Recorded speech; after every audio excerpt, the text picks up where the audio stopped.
Video aksi pesawat jet tempur Cina bermanuver tepat di depan hidung pesawat Amerika Serikat saat melintas di atas Laut Cina Selatan beredar di Twitter.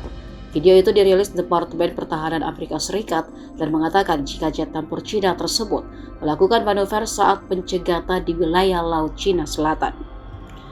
Kokpit RC-135 pun ikut bergetar dalam turbulensi saat jet bermanuver di depan hidung pesawat Amerika Serikat.